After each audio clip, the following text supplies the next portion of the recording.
Hello again, everyone, and welcome back to another episode of Flibberdee Plays Rise of Kingdoms. Don't forget to like, comment, subscribe, share, hit that bell for notifications so you'll know when new videos are uploaded. So, right now I'm going to go over some of the things that you'll find while you are exploring the map. This is a barbarian keep. Some of these, like the Barbarian Keep and the Holy Sites, are important to try and grab when you're doing a pattern search of the map, because as you can see, when you click on it, it clears a large amount of fog from around it. And it'll save on your scout's time of running around the village. Right now, I just have one scout, and I just have him crisscrossing the map, trying to open up as much as I can, open it up lanes, going diagonally from side to side, up and down. And then after, I generally try and wait till I have 3 scouts, and I'll start doing a pattern clearing of the map. Now, since this is my free jump account, I will not be able to get up to 3. I believe it requires you to have a level 11 scout cap to be able to get 3 scouts to be able to do that. So for right now, I will continue to do this.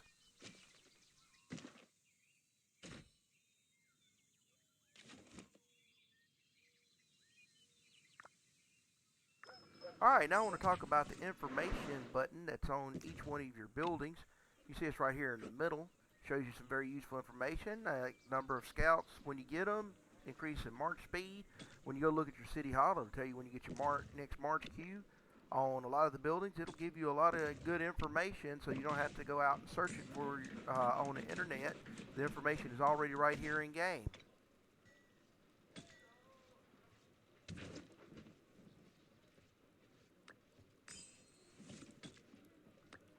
Got a bad habit of wanting to accept everything as soon as it comes along, and that's something I need to work on in the video, because I waste a lot of time going and collecting small amounts of nothing while people are trying to watch me do something.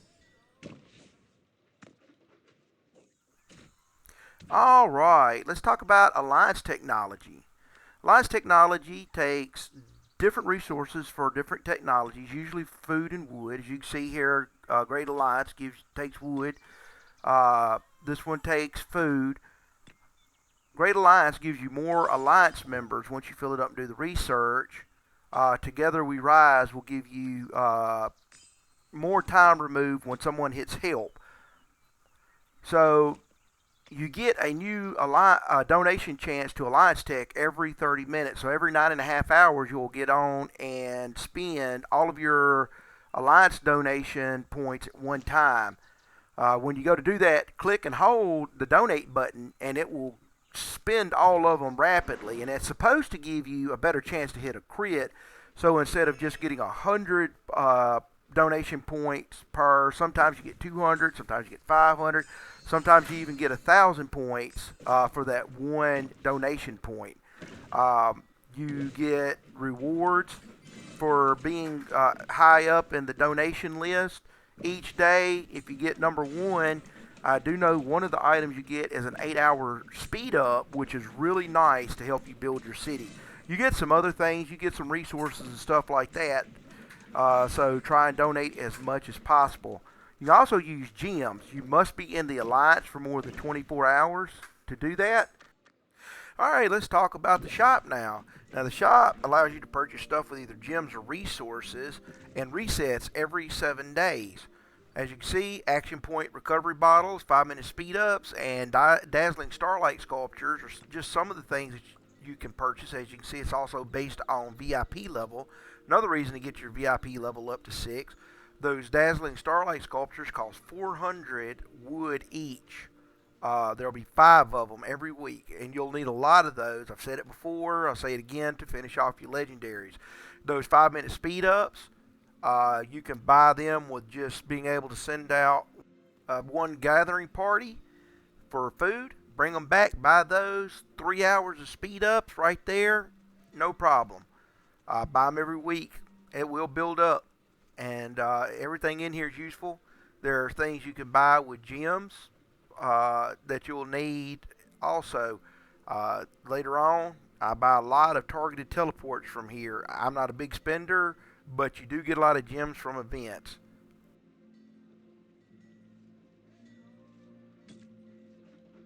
Next is the Siege Workshop. This is important for gathering. This building will allow you to build siege weapons. They have the highest carry capacity of any of the units in the game. You'll want to build a lot of these to be able to send out to gather.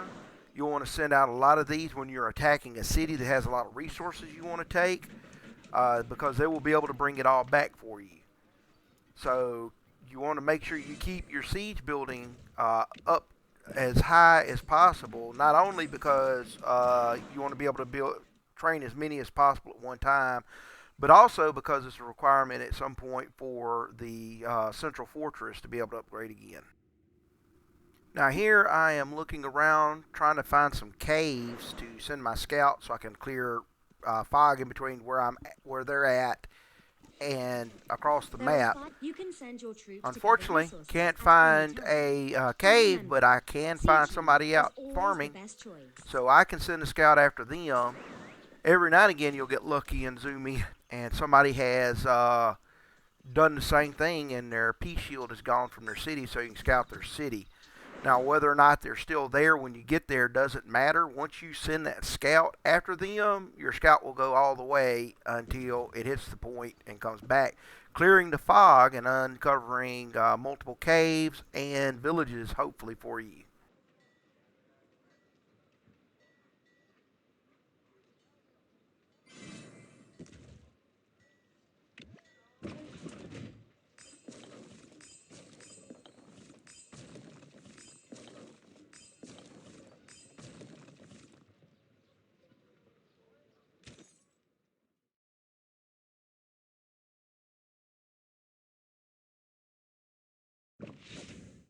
Once your commander reaches a certain level, you must upgrade their star level before they can advance any further.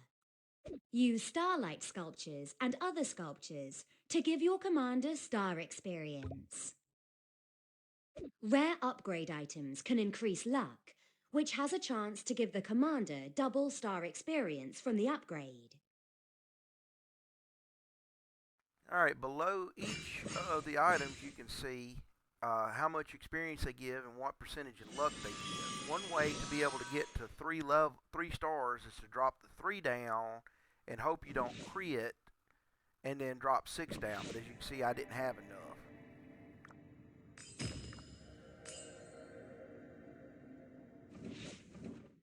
Now, let's see what I get from this level 2 cave treasure. As you see, I got some VIP points and some gems, so I got really lucky with that one, so that was really nice. Now I'm trying to figure out how I'm going to get some more star sculptures to be able to finish with Sun Tzu. As you can see, I am nowhere near my next level VIP to be able to buy the sculptures from the shop. I don't have enough gems to cover that gap, so I'm going to have to figure out something else here.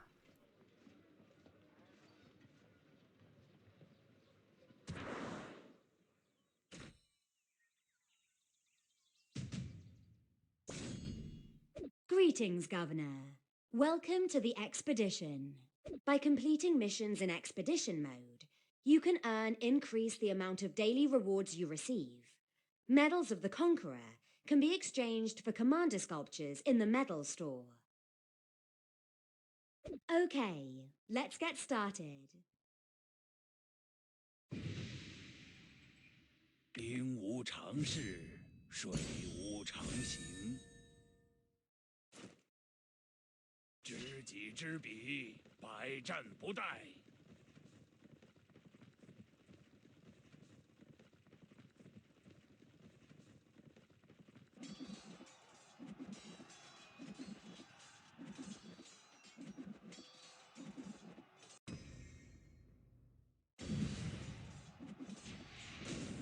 Alright, so for expeditions, you're going to want to start these after you get a few thousand troops. You can see here, this first one, I get some constant statues and these expedition coins, which you can use in expedition shop to purchase stuff like statues for different commanders. The very first one there, the Sun Tzu one at the top, will change from time to time.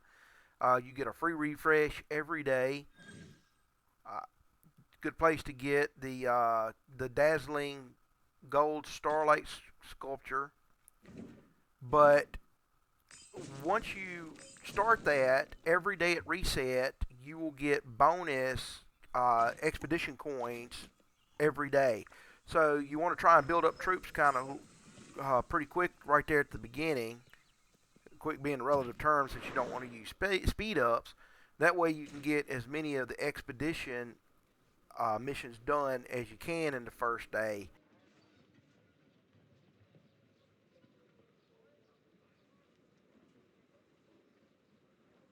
Okay, so here at the beginning you have a quest on your main quest line to open 3 golden chests in the tavern. I usually wait till I have at least 10 before I open them. See, I have 10 now, and it's supposed to increase your chances of getting legendaries. As you can see, I got a decent array of stuff. Now, the ones that are square are just heads. The ones that are in the hexagons are actual summoned commanders. So if I already have that commander, I will get 10 of their statues to use to upgrade their skills instead. So let's go into commanders and see what the damage was. I got 3 new commanders, 2 gatherers, and a cavalry captain. This is just quickly showing some of the skills that Gaius Marius gets that make him very useful for gathering. It is so easy to...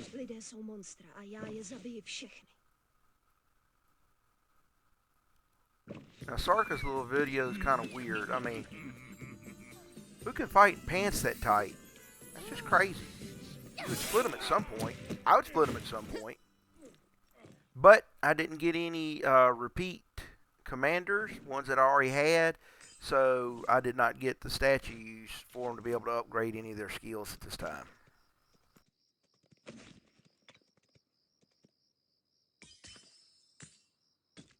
Alright, let's go in and look and see if I picked up enough star sculptures. I have. I've got 6, so drop them in, hit develop, and hope for a crit. 60% luck. There we go. Now I can take him up to level 30 without having to do this again, and I'll be able to send him out with a secondary commander, which will help me level up other commanders while fighting barbarians with him. Now you want to do this on Lohar as well once you get him, so that you can put him as lead and put your main, which my main is Sun Tzu, behind him so that he gets all that phenomenal XP bonus that Lohar gets. As you can see here, he does an extra 35% once you max out this skill to barbarians. He also gets an extra 70% XP, and he gets additional healing while fighting, well, anything, not just barbarians. He has not a great direct damage factor, but he has a small healing factor with that. And once you hit expertise, the healing factor goes from 1,000 to 2,000. So you can pair him up with certain commanders, and they can run around on the field of battle for quite a while fighting barbarians. Now, for Lohar, you'll want to do the peacekeeping track, and I recommend you go straight for this right here, which is called Trophy Hunter. Now, Trophy Hunter, as you can see, it gives you 5 level 1 resource pack seeds. As you level this up, it'll change the number of bags you get per barbarian kill, and those will add up quickly and give you a lot of needed resources. On the way there, you'll get quick study, which I've already got maxed out. 3 for 3 gives you an extra 15% on top of the 70% you'll get later for a total of 85% extra XP with this commander. Also, you will get insight because it will drop the amount of action points needed to attack barbarians. I believe at 3 for 3 it will be 9, which is really helpful later on in some events where you have to chain kill barbarians, and you will go through your action points a lot slower. Now, once you get Trophy Hunter full and Insight full, you'll want to come over here to support and work your way down here to Elixir. Once you get Elixir filled up, it'll enhance the healing effect by 9%, and that'll be helpful on the field as well. Alright, you just started a rally for a Lohar, so let's join it. Lohar is a 兵 great 无常 commander 势， for the 水 beginning 无 and 常 later on in the 形。game for fighting barbarians with his 知 heals, 己知 his 彼，百 reduction 战不殆。in action points needed to attack, um, experience, damage, everything. He is a great commander for doing peacekeeping. Now, I'm not really sure if I've mentioned this before, but one of the great things that you can get from these villages, as you can see, are troops. See, I've already got 100 horsemen with just 2 villages, and that's big at the beginning. It's big being able to find 100, 200 troops in villages at the beginning because, as you can see, when you train troops, I'm only able to train 150 and it takes 31 minutes. So that 100 I just found from those 2 villages is 20 minutes of training time. So that's a big boon at the beginning. Alright, here in Expedition, as you can see, once I get to the 4th mission, I'll start getting Starlight Sculptures. As you get higher in Expedition, you'll get better and better 知己 rewards. 知彼， Missions 百战不 that are 殆。 multiples of 5 will give you legendary universal sculptures to be able to use with your first legendary commander that you get. And I believe some of them also give you the dazzling starlight sculptures for your legendaries. Now, the legendaries is very important that you pick one at the beginning and stick to it because you're going to have a hard time maxing him out to start off with on stars, on skills, and on XP.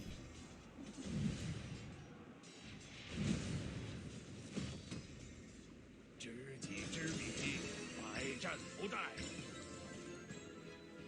Alright, as you see here, I was wrong. 5 does not give you a legendary universal sculpture, but 10, starting at 10, you will start getting those. 将在军， Now, I know I've said it 军令 before, 有所 but 不受。 I do not have the words in me to describe how great it is to be able to send your commander 知己知彼， anywhere you want on the map without 百 having 战 to send 不 him 殆 back to your city, like joining another rally while he is marching back. Once you experience this in Rise of Kingdoms, you're going to hate all the other strategy games that does not have this feature in it. It will drive you insane to have to send your guy out to a rally, wait for the rally, wait for it to march to where it's attacking, attack, march all the way back to your city to send it to another rally to wait for the rally. At least you cut out the I have to walk all the way back to my city to join the next rally phase of that boring repetition.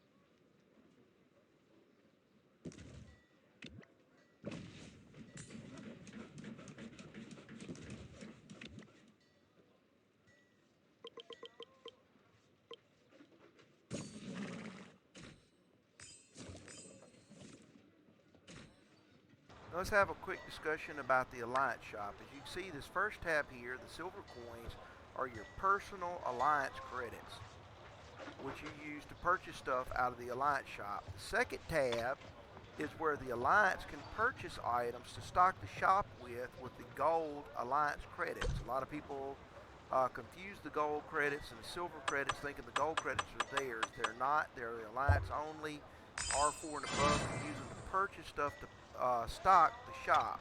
When you go back, you see there's now experience points books that you can purchase with your personal credits. Now this tab allows you to sell stuff to the shop that you don't need anymore. So if you get a bunch of, let's say, blueprints you don't need, you can sell them to get individual credits in case there's something that you need to buy.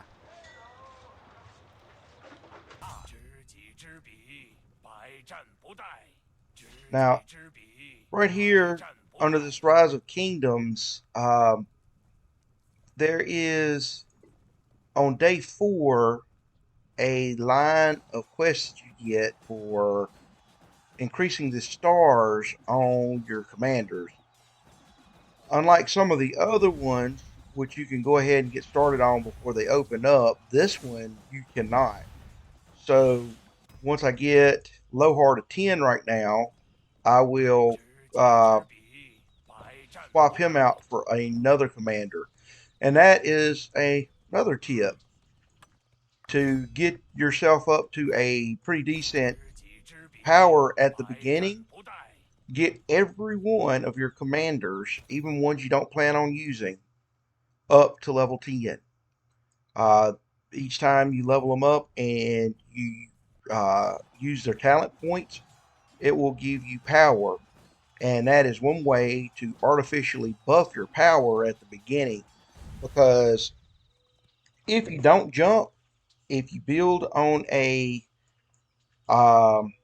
kingdom and that is the kingdom that you're going to stay on, you're going to have a hard time sometimes finding a good alliance at the beginning, because they're going to require you to have 150, 250,000 power before you can join them. And that's because that is a jump alliance, or it's an alliance that started on that kingdom, but they've got 5 or 6 people who have wallets that have no bottoms. They like to burn up the credit card machine.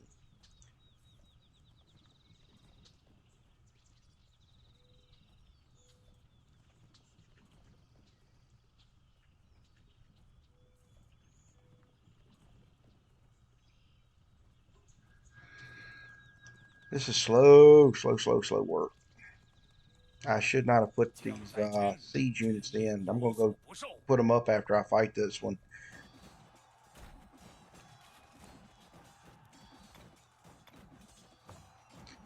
Now, as you fight Lohar, you'll get these bone necklaces. You get one for every time you heal. Usually in Lohar, the best thing to do is to use 2 commanders, and that's something else that I didn't think about. I'm going to do right now. If you use 2 separate armies, so I'm going to take what I've got and split it in half and attack barbarians.